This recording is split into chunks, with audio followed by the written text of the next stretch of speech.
Insurgency, corruption and poverty. Is the dark side of India overshadowing the light? Or is the world's largest democracy still strong and on track? I'm the outsider. This is our motion tonight. India is ripe for revolution. Speaking in favour of that view, Manishankar Iyer, a former Indian diplomat turned politician. He served in Manmohan Singh's first cabinet from 2004 to 2009. And with him, Aruna Roy, widely known as a social and political activist. She's one of the founders of the movement for the right to information in India. Speaking against the motion, Dipankar Gupta, former professor of sociology and social anthropology at Nehru University.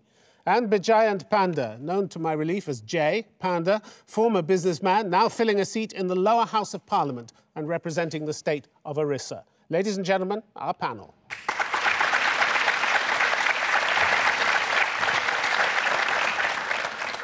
So please let me turn first to Manishankar Iyer and ask for your top 3 points in support of the motion. Number one, I think the question's wrong. India, is it ripe for revolution? Well, we already have revolt against the state in 1/3 of the country. That's about 100, that's nearly 200 districts, of whom 78 are categorized as LWE, left-wing extremism affected.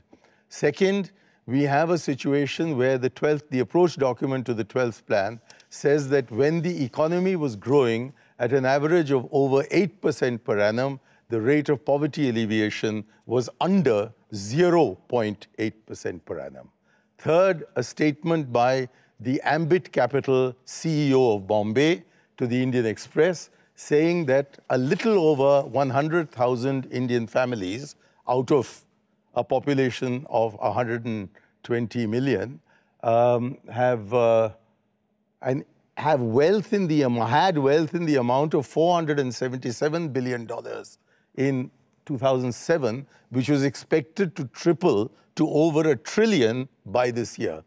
Now, in a situation where growth is leading to such wide disparities and where the poorest of the poor are either not on the trajectory of growth or have been pushed off it, is it surprising that in tribal India, we have the revolt against the stealing of their wealth by capitalists who are trying to get into their wealth at their expense? 65 million Indian tribals have been displaced in the last 65 years. It's a shocking situation unless and until we are able to reach the benefits of growth to the people where they live. And that's Panchayati Raj. If you have effective Panchayati Raj, we may still stop the revolution. These are your local district councils. But otherwise, there is no, I'm not sitting on the fence. I'm saying India is ripe for revolution, but it doesn't mean the mango will fall off the tree. We have a way of stopping it, but we are not doing enough about getting the benefits of growth down to the people. There is a small segment of our society which is cornering almost all the benefits of growth. The net result is we have a private residence in Mumbai, where we are talking today, which is the most expensive home in the world. What makes you think that the revolution is round the corner? What would be the spark that would actually ignite a full-scale revolution in India, which is what you're talking about? It's not a spark. It's a slow-moving fire. It has spread through 200 districts of rural and tribal India. But because our country is so divided between the rural and the urban, between the rich and the poor, sitting here in Mumbai, you can barely see the flames licking at us. But how, when India is so divided, are you ever going to get anybody to agree on a revolution? I don't think it's going to be a Mao-led revolution. It is dissatisfaction to the extent but it's where so many in a factory, disparate different groups. It may be. You've got 17 languages on each banknote. How are you going to get everybody to agree to stage a revolution? If you can get democracy in this country, it's the only one in such a diverse nation which has democracy, then I think you can unite people around a cause. But power is more and more devolved in this country, isn't it? More and more out to the regions. Unless it gets Chief ministers are getting much more powerful than they used to. Unless it gets very, very much more than that. The kind of dissatisfaction we've not only seen in tribal India, but much more importantly, very recently, at the Maruti Suzuki factory in Manesar, where it was stated officially by the Home Ministry that the CBI is investigating the possibility of a Naxalite hand in that ghastly violence. All right, but Manishanka Iyer, there is this unstoppable optimism in India, isn't there? I mean, a survey done in 2010, 9 out of 10 Indians say their country is or will become one of the most powerful nations in the world. I don't know. It's a hugely confident country. Where did... And you say that this is revolution just around the corner. This is Pew Research. This was done by the American Pew Research. Yeah, I don't know where they went, but I would like them to go into those 78 LWE districts and tell us that 90% of the people there think that, everything's fine and we're going to get forward. The facts on the ground... But it's one thing to be unhappy, it's quite another to stage a revolution, There's a revolution, Tim, taking place in 78 districts of India. It's an insurgency, Manishanka. They're very different, aren't they? Different if you're groups, going to play with different words, hands. If you're going to play with words, we have areas of India where neither the state government nor the central government can even go in. But it doesn't. And that's the shape that revolution is taking in our country. It doesn't threaten the security of the government in Delhi, does it? It threatens the security of the nation, which is far more to the point. The Prime Minister of the government in Delhi has said that Naxalism is the single biggest threat to the internal security of our country. OK, Manishanka Iyer, we have to leave it there for the moment. Thank you very much. Could I please ask Dipankar Gupta to speak against the motion? Well, your top 3 points, please. Well, no matter which way you look at it, India seems to be ripe for a revolution. I mean, look at the poverty figures. You're on the wrong side. No. I think I'm on the right side, but let me work out my argument. India is ripe for revolution on many counts. We have very high poverty figures. The government of India may say 28, but then somebody else says 42, Saxena says 50, and a big hitter like Arjun Sengupta says 70 plus. So that's obviously a situation where India should be, revolting any minute. Besides that, you have the high IMR rates, you have MMR rates, you have all kinds of things happening in this country which are really quite disturbing. Is India ripe for a revolution? It seems as ripe and ready to be plucked. But in my view, it is not ripe for a revolution for one major reason. That is, we are less poor today than we were 3 or 4 decades back. Even so, the fact of the matter is that all down history, no matter where you go, which country you go to, which period you go to, the poor people never revolt. The poorer you are, the less likely you are to revolt. And what keeps India from revolution is that the numbers of poor are just too high. They're so high, they're thinking about the next meal, they can't think of a revolution. To have a revolution of the proper old-fashioned classical kind, there are 3 conditions that have to be met. Condition number 1, fight against colonialism. Condition number 2, there should be dictatorship or a monarchy. And condition number 3, you must have a leadership that behaves like a vanguard. All 3 are missing in contemporary India. So if you look at the requirements of a revolution, we don't seem to have it. At the same time, I'll also say this much. There's a revolution that's waiting to happen, but it's unfortunately not being discussed and not on the cards right now. And that is a democratic revolution. And that is a democratic revolution. And that democratic revolution is one where citizenship is substantive. People get citizenship in a substantive fashion. It's just not a legal citizenship. I have to stop you there. Professor Gupta, thank you very much indeed. You say the poor never revolt. You haven't been watching the Arab world in the last year and a half, have you? Well, it's hardly been the rich revolting, has it, the Arab world? Well, if you think that's a revolution, then you and I have to disagree. I think there are... Well, what do you think it is when they got rid of a president in Egypt and established it was an uprising of free sorts. votes? It was an uprising. Free votes. They've been to the polls now 5 times for free votes, and they freely elected, for the first time in their history, their president. That's kind of a revolution, isn't it? But look at it this way. I told you 3 conditions. One was democracy. Yeah, but you also said poor people never revolt. These were not rich people. But remember one thing. If you believe that the people on the streets of Cairo were poor people and poor people alone, then it wouldn't have worked. Were you there? I wasn't there. I was. But I wasn't. I didn't see too many rich. I didn't see too many Mercedes and Rolls Royce in Tahrir Square. If you're expecting rich people to be the ones driving Mercedes, then you have a very, very narrow definition of the rich. What I'm trying to say is that anybody who doesn't have a Mercedes is not necessarily poor. And the point really is that if you're really that poor, like India is, you can't have a revolution of that order. Nobody has, even Mao Zedong So agreed. you think the patience of the people is limitless? Even Mao said that to be able to make a revolution, you must have something in your granary. So what you're telling us tonight, if you're to be believed, is the patience of India's people, it's poor, it's 600 million people who are living below $2 a day, is limitless.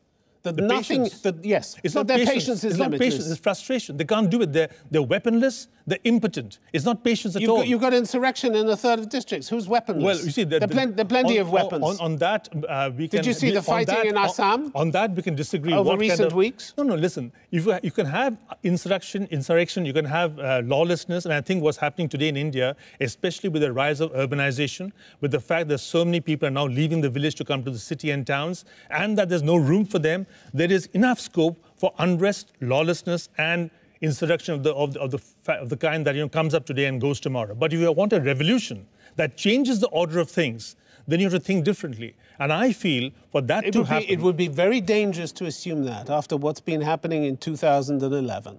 Very dangerous when you look at the new movement. Well, as you said yourself, it spelt success wherever ordinary people stayed ordinary and pushed as one for a single cause. Those are your words. You wrote those. Yeah. The masses were often led by little people whose lives were too unremarkable to either register or envy. Yes. You wrote that too. Exactly. Exactly against what you're saying, that the poor never revolt. No. These are not poor people. I'm saying there's a one-point program against a dictatorship, one-point program against corruption works best. In recent years, that's what contemporary history tells us. All right, Professor If it's a Gupta, multi-pronged program, then it often comes to grief. We have to leave it there for the moment. Thank you very much. Question to Aruna Roy, please. To your top points for speaking for the motion, please. Well, I'm a woman. I believe my life is a revolution. That was the feminist slogan I grew up on. I believe that the word revolution has changed its context in the last 70, 80 years. Apart from the feminist movement, we have had Mahatma Gandhi, we have had JP's total revolution, which did not mean bringing down people with guns. It didn't mean completely changing and throwing people out in this way it has normally been defined. Jayaprakash, Mahatma Gandhi and other international movements have proved that today revolution means not only changing the structure, but changing the relationship between the citizen and the state. And I think in India, there are a million mutinies, million struggles unrecorded because people like Mr. Dipankar Gupta probably don't see the television, only see the television. They don't visit rural areas. But in rural areas, there are lots. I've written about rural areas in great detail. Please let her finish. Please don't say that. Later, but we are on a You can counter her. You can counter her in a minute. But that's an unfair You can counter her in a minute. Fine. But anyway, but the point is that every movement I've been with has been led by poor people, and they are strong. And it's they who have the staying power to change India, and I don't think the middle class really has. That's my position. But in any case, once we expand the lexicon of what the revolution means today, look at the iniquities and the inequalities, look at the contradictions. You have grain rotting in godowns. You have people hungry. There's endemic hunger. Isn't this a case for people to revolt? And they are revolting. They are asking questions. You have a right to food bill, which has been stayed, which has not been passed by Parliament. Isn't this a right reason for people to ask questions? Now, the revolution today will not be with violence. There is a Mao corridor about whom Mani has spoken, so I won't speak about it again. But revolution has been redefined by many of us in the ways in which, as it was mentioned before, the democratic relationships between the citizen and the state have to be redefined in a manner in which we have access to information and we also know and keep people accountable. Could you come to a close, please?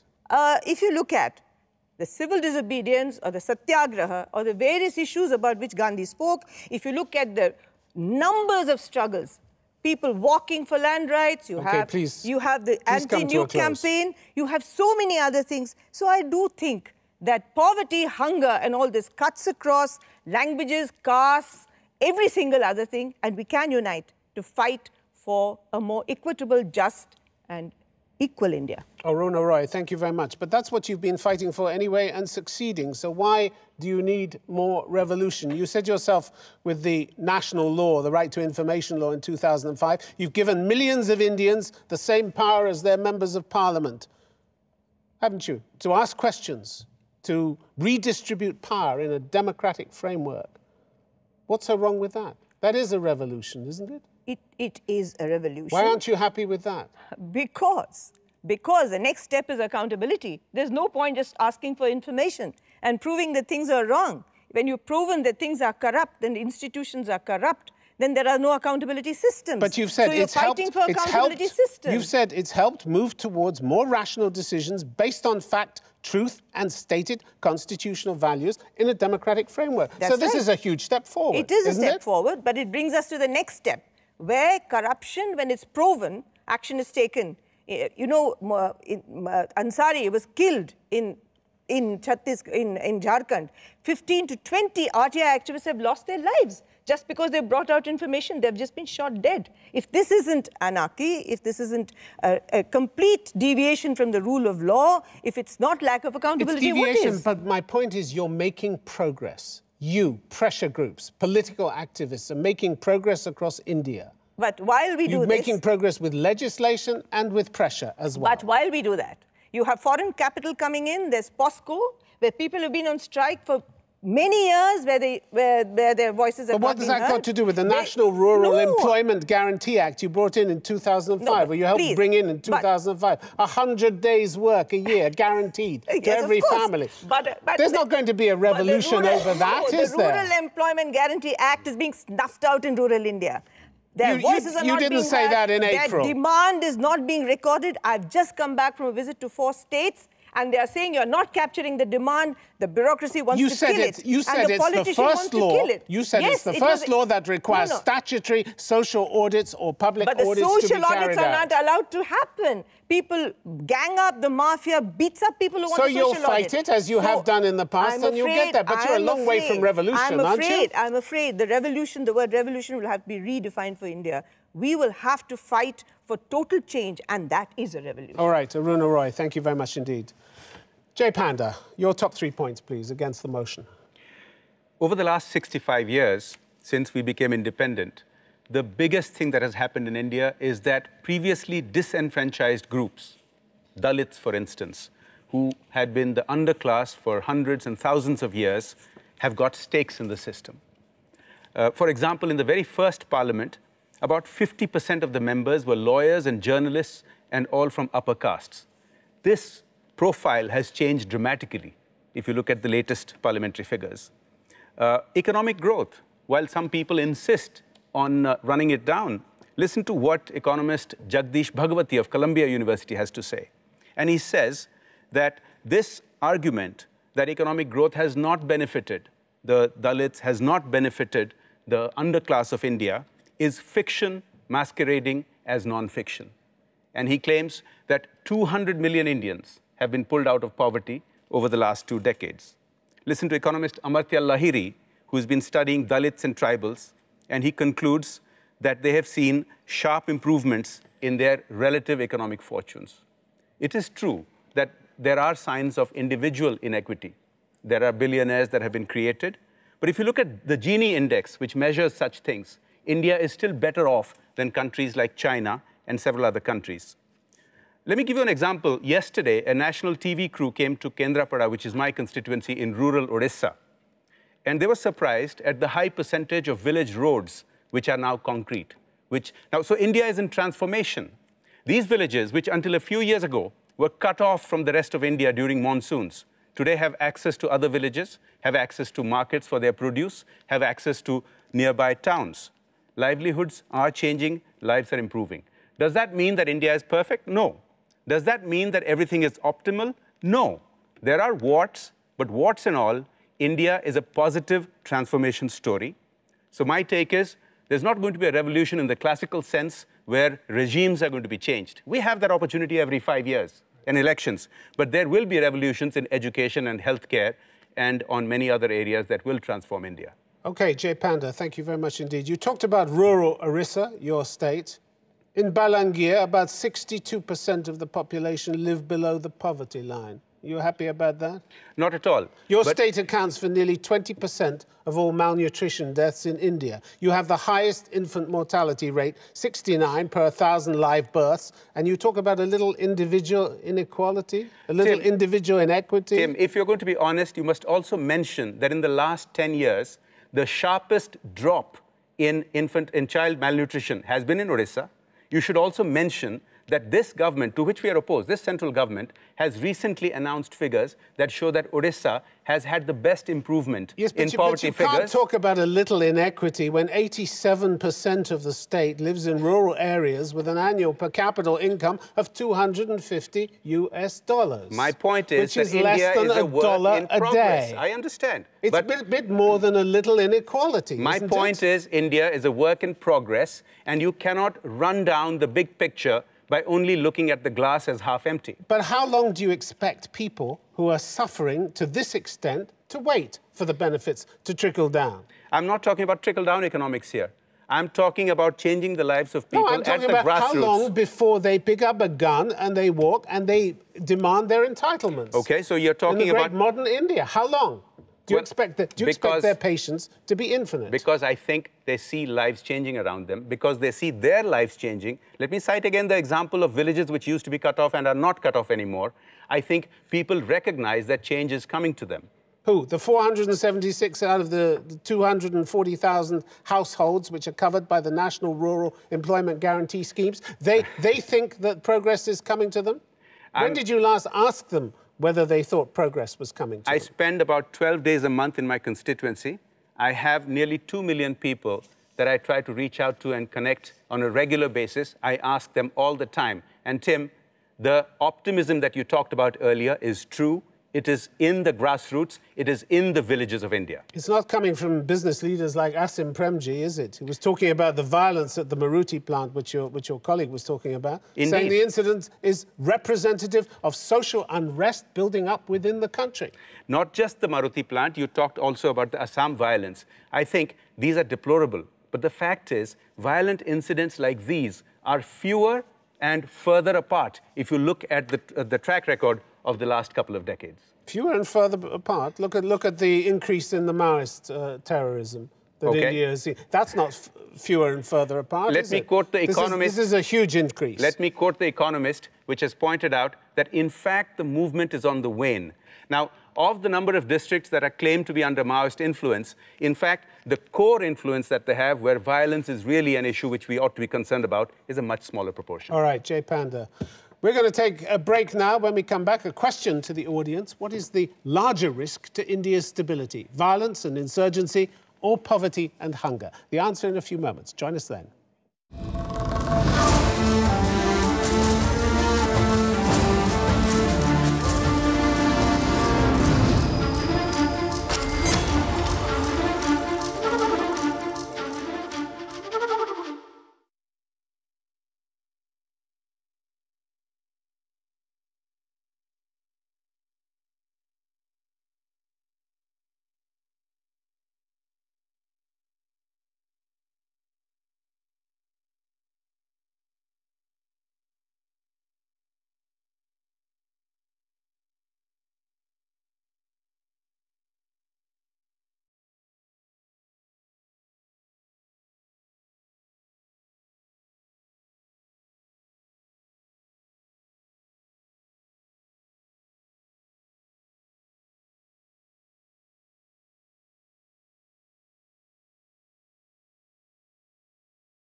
Welcome back. During the break, we took a poll amongst our studio audience. We asked them what they thought was the larger risk to India's stability, violence and insurgency, or poverty and hunger. The result is now in. 24% said violence and insurgency, 76% poverty and hunger.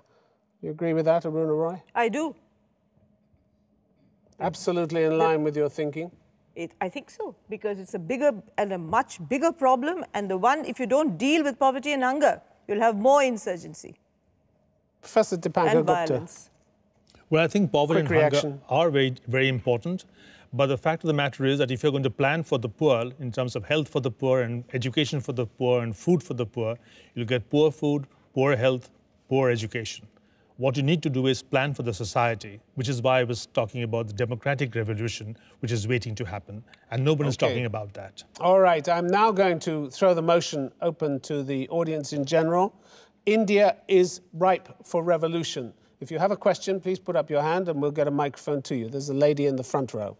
I believe that Kautilya said that in order to revolt or change anything or to fight against something, we as India, we have to be one. Now, the only thing I see today which is uniting the country is cricket. But nothing else I see which unites the country totally. India is still in pockets. So when it comes to Assamese or the Assam revolt or uprising which is happening in Assam, or Jammu and Kashmir, rich Brahmins as I would put it. Let me just shorten your question. You're asking what is going to unite India into a revolution. We generally sympathize and empathize with them and life goes on. The rest of India says life goes on. So how do you see a revolt happening? Aruna Roy. Actually, I don't see one united stand. I think all these individual protests against injustice, against iniquity, against inequality, all linking up to see that if they do not link up, to see the larger democratic needs of a proper country which functions with the rule of law, with accountability, and with complete integrity, we won't have a revolution. But I think if you go everywhere that I go, I see the simmering. I just went to Kudankulam, where there's an anti-nuke protest, 1 million people on ground there. And 3,000, 4,000 people have been protesting. Today is the 344th day of their protest. And 600 people have been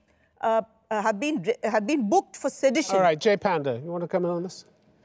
Well, I think people have a right to protest. And in some sense, I agree with Aruna Roy that we need to reform some of our laws. Many of our laws are actually rooted in pre-independence colonial times. And they need to change. We need more transparency. But that doesn't mean we're on the verge of a revolution. Laws don't stop corruption. I mean, more than half the aid that is supposed to get to people who need it in terms of grain isn't getting there, is Actually, it? more than because that. Because of corruption. In fact, the Planning Commission has said that only about 27% of the money spent reaches the people. OK, I want to go back to the question in a moment. What do you think would unite India? And do you think people's patience with poverty, with hunger and with insurgency is limitless? So I think if the sentiments of indifference continues, I don't think India will ever be united. Manishankar Iyer, what about this indifference that the questioner is talking about? I think you're thinking of an India that doesn't exist anymore. There is no patience. The anger that she's talking about, which is simmering, always below the surface and often above the surface, is a real anger. The two questions you asked actually add up to 100% of the audience saying poverty and hunger are leading to violence and insurgency. But they've missed out two things because you didn't ask them. There's a searing sense of injustice in our country. There's an absence of dignity for the people. And democracy is being used increasingly as a means of taking revenge on those who ruled the last 5 years without really an expectation that the next lot they bring in will change. And therefore, we have a situation where, for example, in Jay Panda's state, the coastal areas to which he belongs are really pretty prosperous and doing quite well.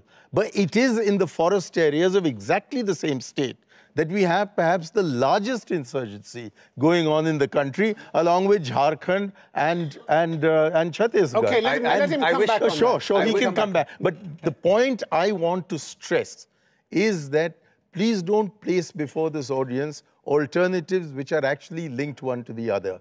I think there is so much anger in the country that what unites us as a democracy could also unite us in our dissatisfaction unless we take this surface democracy down to the grassroots by actually empowering the panchayats to look after the basic needs. I'm going to bring Jay Panda in. Please. You know, Mani, I wish you wouldn't sweep with such a broad brush about large parts of the country, including my state.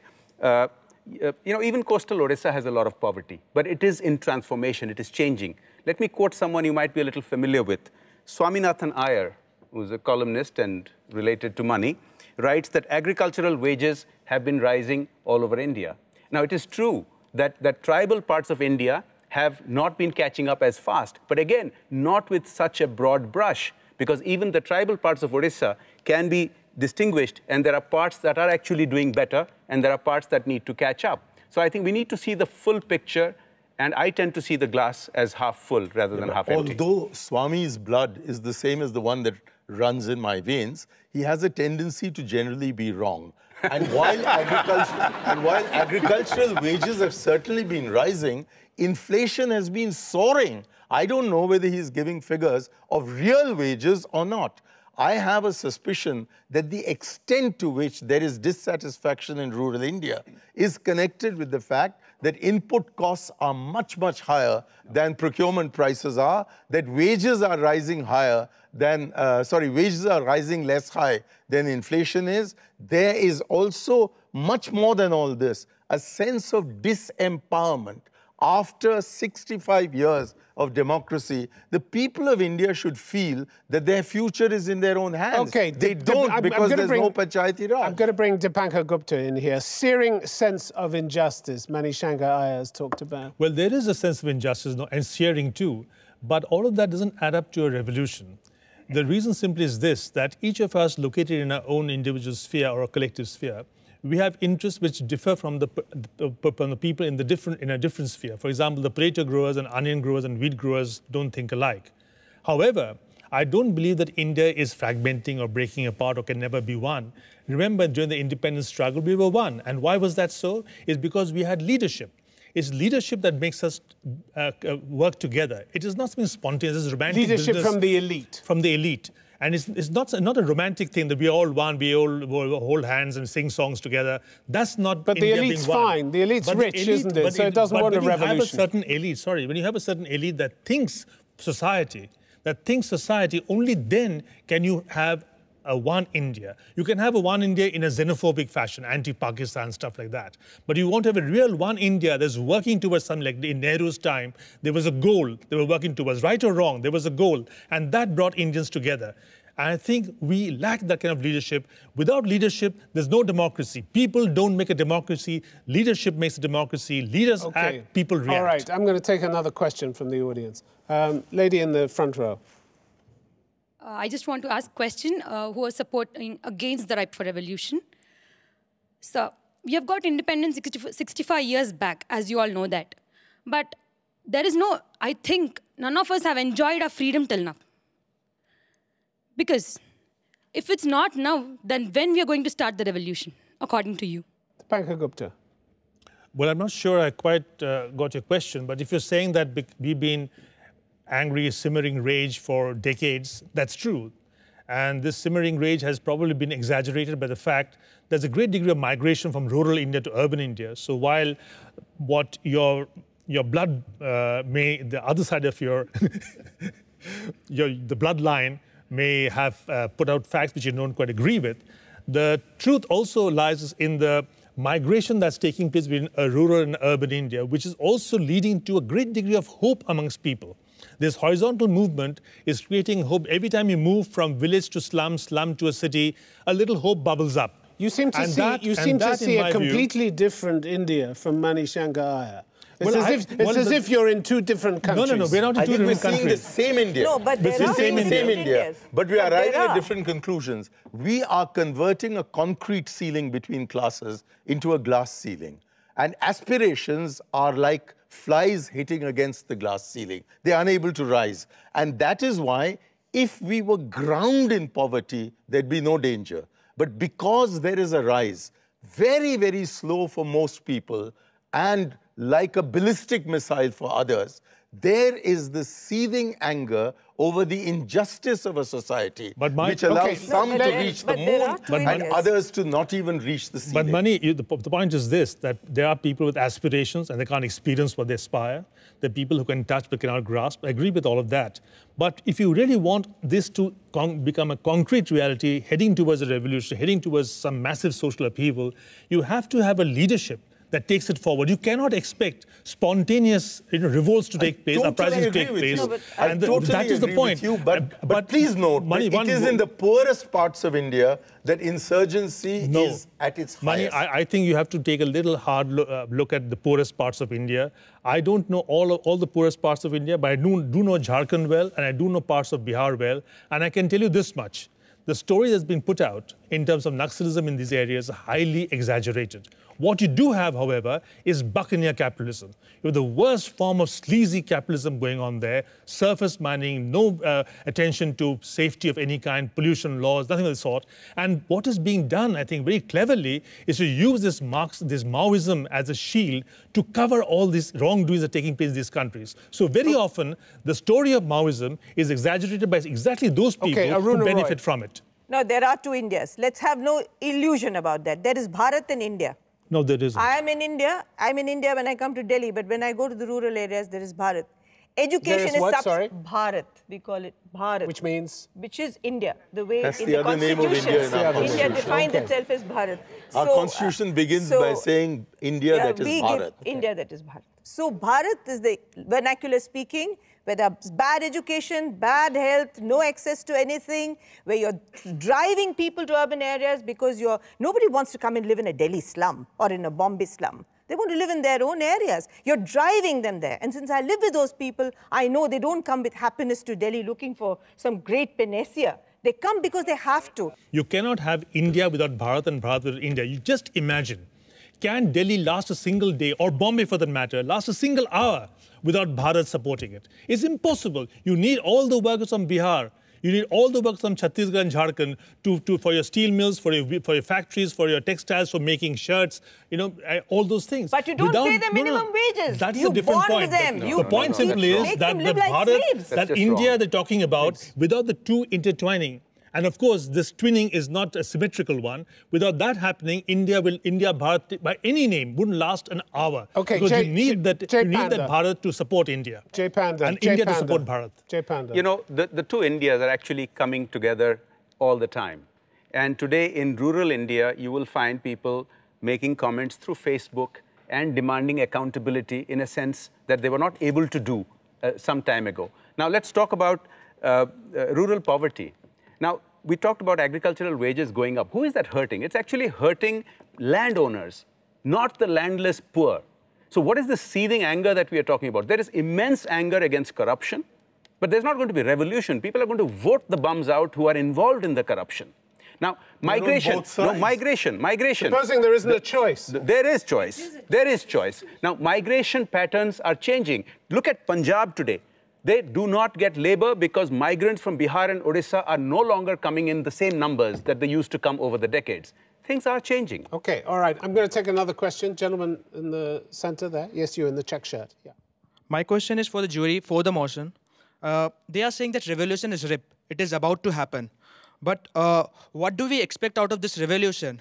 We already have democracy in place. What we can do, we can change the structure to make things better. But we are fighting against whom? Government, capitalist, against whom? We don't know that. So how can we say that revolution is RIP? Manishankar Iyer. I'm saying that we are ripe for revolution. I'm not saying that revolution will take place. Because I do believe that if we can only successfully bring down our democracy through a process of effective devolution to become absolutely meaningful at the grassroots on a daily basis instead of once in 5 years, we've still got the time and opportunity to prevent the revolution from taking place. But if we close our eyes and start saying that all is hunky-dory, then we'll have revolution fall on our heads like an apple fell on Newton's head. Dipankar Gupta, you want to comment on this? Well, yes, if the apple falls, I hope my mouth is open. I want it to fall that way. But I think that, all the simmering anger that we're talking about, nobody ever doubts it. There is simmering anger, people are upset, there is violence, there is corruption, there is the politicians who look the other way. But the point is that for a revolution to happen, you need a certain kind of leadership. As I told you earlier, for the old-fashioned revolution, you had three conditions. We don't have them any longer. For the new kind of revolution, you need a democratic revolution where, I think you're quite right, the rich and the poor must come together, because only in coming together can the rich get richer and the poor get richer too. Otherwise, it never happens. So that is why I believe that a democratic revolution where the elite of calling stand up and make a society which is welfare-based, that's the only way to go ahead. OK, Aruna Roy. I don't quite agree, because I think, first of all, the leadership question. As a woman and as somebody who believes in democracy, I think the failure has been to look at elitist leadership. It's also been to look at people like me as celebrities. Are we celebrities? We stand on the shoulders of hundreds of thousands of people. And believe me, the people who have taught me my politics and my ethics and the way to function are rural people. They are very wise. They don't need us to show them. What we need to do is to listen to them. What Gandhiji did. He said, first listen to them. Listen to what they have to say. It's only then do you know whether they have brains or don't have brains, have intelligence, have wisdom, have solutions. If the Right to Information campaign has succeeded, it has succeeded because it's listened to ordinary peasants and workers. So collective leadership, not individuals. We all have a role to play. Dipankar will be brilliant in his sphere. I may be good in another sphere. And so should all of us be very good in our special spheres. No one individual can lead a country in this present situation. Democracy demands a collective leadership. India has to think of collective leadership and deal with it, go beyond its divides. And it's a huge challenge. All right, very quickly, and then we're going to move on. Very quickly. The thing is that in any good democracy is a leader that sets the pace. You think of Nehru, you think of Gandhi. The point that they put before the nation was not by asking the people, what do you think? They said, we think this is right, and the people later on lined up behind them. Gandhiji listened to people, and therefore he fashioned the national movement. Do you think if you listen to the people, indefinitely, anti-untouchability will come up? No, but who's asking you to listen indefinitely? But I'm saying that if Gandhiji had not robed himself that way and identified himself with the people, he wouldn't have had. And then after Gandhi, what's happened? Okay, you have to have a collective. You leave behind people. Okay, gentleman in the third row. My question is for people who are against the motion. Mr. Panda, you spoke about the middle class. They are getting... I want to say, don't you think there's discontent even in middle class? When I go to a police station, I fear that I may have to pay something. And don't you think that this discontent will spread in middle class, which is manifesting itself in the Anna Hazare movement, and these people will then lead the poor for the revolution? In fact, the poor don't need to be led. The poor are agitating for their own changes that they want. But you're right. Your colleague, Professor Gupta, thinks they do. No, but the point is, the middle class is, in fact, very, very agitated about corruption. The point that you made was about corruption, going to a police thana, going to getting your railway tickets and things like that. Now, this is an issue that has galvanized the middle class, and truly for the first time in about 3 decades or so. There will be other issues, and it's a good thing, because the problem that has been bedeviling Indian democracy is middle class apathy. So I think it's a very good thing. What about corruption in politics? I mean, you've got 30% of people in parliament and legislative assemblies either charged or facing investigation. What kind of example is that? It's a terrible example. And in fact, there is a lot of resistance within the political system, which anybody will tell you in India. And that is why we need to build up ever more public opinion against it, that it can't be resisted beyond a point. I think the most important thing is that political party funds must be made transparent. Absolutely. They don't make the funds transparent. It's the most... Party funds must be made transparent. It's a big battle, and you must all battle for transparency of political party funds. All right, gentlemen in the front row. We were talking of revolution as it might affect rural versus urban or rich versus poor.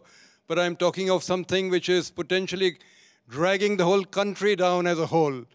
I'm yearning to ask and check and wonder when somebody will revolt against, say, a shabby way of doing things, a chalta way of doing, chalta hai way of doing things, which has almost become a national habit, if not a national character. When will somebody revolt against gross indiscipline and an indisciplined way of handling just about everything? because these things, I feel, are dragging the whole country down, and not just the rich or the poor, the urban or the rural people. So I don't even know who to ask the question to. Well, I do. Dipankar Gupta, who was nodding during the middle of it. Well, yes, I was nodding simply because I agree with him, because you can't have a revolution for the poor and keep the rich out, the middle class and keep the poor out. It has to be a revolution, or it has to be a systemic change which includes everybody. Which is why I think what Anna Hazare has done is a course correction, something that democracy needs. Democracy needs this kind of mobilization from time to time. But people are indifferent. People are largely indifferent. No, This they're is what's not. behind the No, they're question. largely indifferent because we have not actually pushed them to becoming really conscious of their status as citizens. And this is what is missing. I think Who's to blame for that? I think who's to blame for that? The political system right now is of the kind that makes it very difficult to enter politics because there's violence and there's money. And these two things together keep the good guys out. Okay, let me go back to the question. They are not independent people. While people seem to be charged up about things like corruption, and that's easy to be charged up about, nobody seems to be sufficiently charged up or charged up in sufficiently large numbers about things like a shabby way of doing things, about a chalta hai way of doing things, about an indisciplined way of you're doing very things. charged up, aren't you? I'm very charged up about real issues that the poor feel, have to face. And I think there is no chalta hai in a What does poor that man. mean, chalta hai? Make do. Everything Make do. It's okay, just for our foreign audience. I'm Yeah. all right, Jack. Kind Everything of thing. goes. Okay. I Anyway. don't think this is true of people who go under the sun and work the fields or sit in brick kilns or work on construction sites. They are doing the very best that they can. And it is they who are not being rewarded as they deserve to be rewarded. And it is this injustice in society as a whole, rather than shoddiness, which is a reflection of that injustice, which we have to understand. I completely agree with you that it was because of this attitude that we had the disaster of the Commonwealth Games. And it is this that is responsible for India not becoming a greater power than it is. But the fact of the matter is that the far more serious issues are those relating to the dignity of the individual, to justice in society. Tim, I'd like to to a say sense something of very quickly. empowerment. Okay, Very Dipankar quickly. Gupta, briefly. I just want to say something to Mani, which I agree with the sentiment he's expressing. But in a democratic society, inefficiency is unethical. Inefficiency is not something which you can look and say, well, it's all right, it's inefficient. And this inefficiency, which is unethical, hurts the poorest the most. Oh, I agree. The poorest people are hurt the Let me most just- by this That's kind of my unethical solution. conduct. I've given you the solution. No, wait, Let's Mani. take governance So down wait. to the ground. There again. Let's have people Nobody can hear if you being shout at responsible once. for There their again, own efficiency. Mani, you're talking about let's take it down, which again means an informed elite must take it down. Okay, Aruna we are the Roy. informed Aruna Roy. Exactly. One Let's moment, take let it me down. moment. Exactly. I have an example. Inefficiency of the electricity system in my village. Who did it? Not an elitist who came from Delhi, not me. People got agitated. There were meters without wires. They had been charged. So there was a public hearing which people held. 500 people turned up and they realized that they had been taken for a ride and over 10 lakhs had been Wasted. wasted away. No, not wasted, pocketed. But in this public hearing, because they did it, now electricity has come, wires have got meters, and bulbs, CFL bulbs, which are supposed to have been supplied to every home, came. So I don't agree with Dipankar that elitists have to do it. I think people can do it. What you need is information Not elitists. plentifully Not available elitists. to Okay, them. okay. We've now come, ladies and gentlemen, to the point in the proceedings we're going to vote on the motion that India is ripe for revolution. If you want to vote for the motion, that is the side represented by those on my right, you're going to need to press button 1. If you want to vote against the motion, the side represented by those on my left, it's button 2. Whichever button you want to press, please do so now.